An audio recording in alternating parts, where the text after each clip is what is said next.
Hello, welcome to the Zia Cooking Kitchen. My name is Carrie and I am your home cooking chef. I am coming to you from Las Cruces, New Mexico, and I'll tell you what, I'm so glad you guys are here today. I have a wonderful recipe and we are making Frito pies today.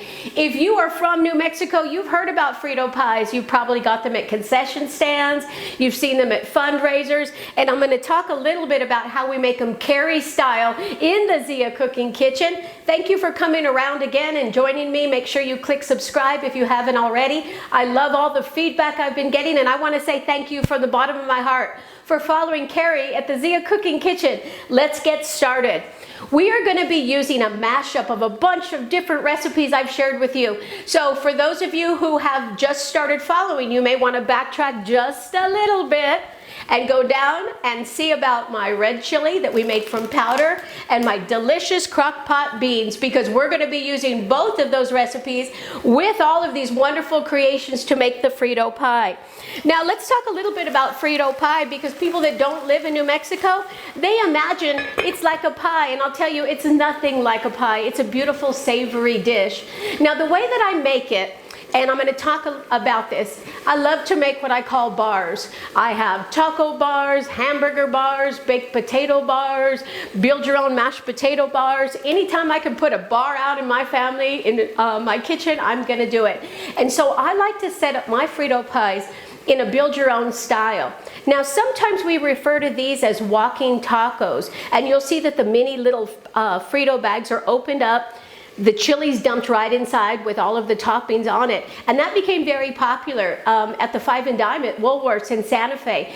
And a lot of people claim that that is where the Frito pie was invented.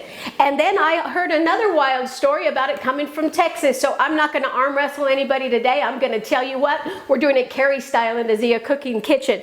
So the first thing we're going to do is we're going to start by cooking our ground beef. Now the ground beef that I'm using today is a 90%.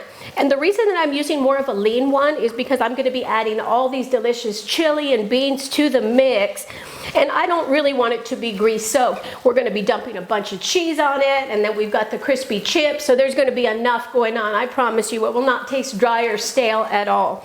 So what I did is I'm taking, and this is going to feed 4 to 6 people. You can double, you can triple. Believe me, when I have people over for fight night, if I have people over here to celebrate the UFC fights, and so I just want to clarify that because we're not throwing it down in the kitchen. But my cousin is one of the best wrestlers from New Mexico, won several state champions, but now he's one of the best UFC fighters in the world. And so anytime we see him fighting, we have the whole house packed and we are building Frito pies. We do this for Super Bowls, we do it for baseball games, we do it for just about anything that we can get a chance to. So let's go ahead and jump in there. One more time, I'm going to go back. This girl talks a lot. So I'm going to be creating this, and it feeds about 4 to 6, but you can triple it, you can cut it in half, whatever you like to do. I know a lot of people are very, very adamant about getting the exact measurements to create my delicious meals, but sometimes as a cook, you might want to just play with the flavors yourself and see what's going on. So we've got that ground beef. When we cooked all of the pink off of it, I added in some very finely diced onion and a little bit of garlic. So let's go ahead and season that up. And today I'm going to be using some garlic salt. I'm going to use some black pepper, some Mexican oregano, and let me go ahead and drop that in. Now, one person asked me the other day, is this authentic? And I want to talk a little bit about that. Some people say, my mom would have never made it that way. Or some people will say, my aunt always did it this way. And I believe that that is so important that we pass on our family traditions.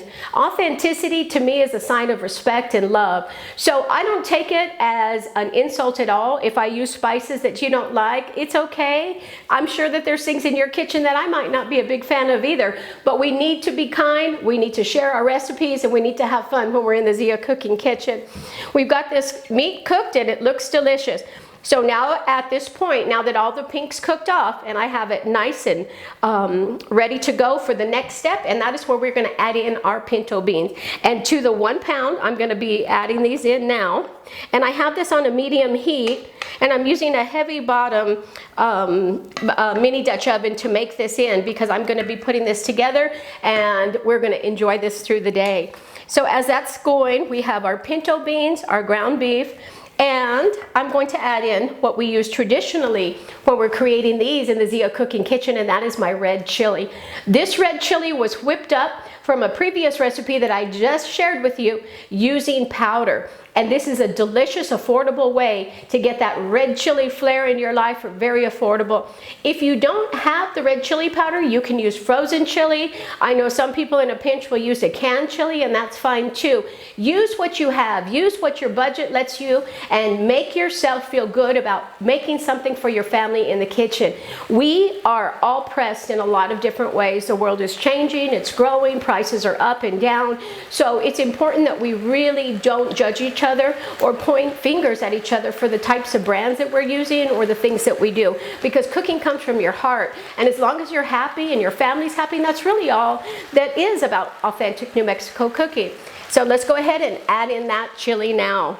Now I made a medium hot chili today, but you can feel free to use a spicy chili if you'd like. You can use a mild chili, but as you can see, a lot of people who live outside of New Mexico, this may look very, very familiar to chili beans. Now, when I say chili beans, and I'm talking about a chili pie or a chili cheese dog, I am making what I call chile.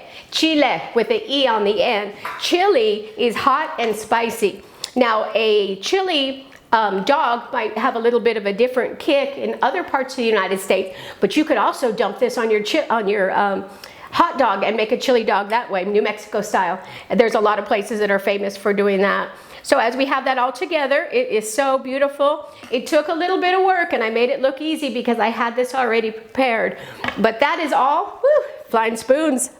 That is all we need to do. So I'm gonna let those flavors marry, blend, come to love each other, and get together in that bowl. And it's heating up, and I'm gonna talk a little bit about how we're gonna build these beautiful Frito pies. Now, when I create a Frito pie bar, I like to respect everybody's taste buds. So what that means is I allow individuals to build their own. So when we're making Frito pies at my house, thanks for letting me put this out without spilling it. When we're making Frito pies in my house, I'm going to explain 2 different ways that we put them together, and then I'm going to build one for you now, and I'm going to take a big old bite and crunch in your ear. So I'm so glad that you guys are here today. So the first thing that we're going to do, and I'm going to be using a more shallow bowl today so that you guys can get a good glimpse of how I'm going to be building it. Traditionally, when I'm setting all of this up, you'll see my husband, and I'll pick on him. He'll come in and he'll scoop the chips on first, smother it with cheese, dump in all that hot red chili, and then put all of his toppings on top. Now, for myself, I like to make it more of a taco salad or a Frito pie salad, so to speak. And I'll put a bed of lettuce on the bottom, and then I'll add in some of the cheese, and then I'll dump the chili, and then we'll put the corn chips on top. That makes me feel a little bit better, keeps my waist trim, but let's go ahead and build it traditional style. So we're gonna go ahead and we're gonna put our base of our Fritos down on the bottom. And I'm trying to be neat on TV, since I've got this camera here, but we're gonna go ahead and we're gonna use 2 kinds of cheeses. I like to put a lot of cheese out on the spread for my family. That lets people add exactly what they like. Now, the next thing I'm going to do is I'm gonna scoop in some of this delicious, beautiful chili. Oh, you guys, if you could smell this, you would be amazed. I'm gonna go ahead and drip that over the top. And you can see how delicious that is looking already. Let's put a little bit of lettuce on there. Now, when you're talking about toppings, you can go crazy with this. It is so much fun. It is a good time. I like to dump some sour cream. We've got onions, we've got tomatoes, we've got it all. So whatever you'd like to add to your Frito pie, feel free to do that. Now, I really recommend that we make these bowl style because they're crispy, they're delicious. You can taste all of the flavors. Some people like to build a big old pan of this, melt it in the oven, and then dump their toppings on top. You do what you like. I'm so glad you came to the Zia Cooking Kitchen today. It's been a joy to share this with you. I'm going to take a little munch right here while we're together. And if you haven't clicked subscribe, make sure you do. And I love all the feedback. Oh, I love this Frito pie too. Oh my gosh, we're gonna have to get the party going. We got Frito pie in the kitchen. Welcome, thank you, see you next time. Fantastic, Carrie.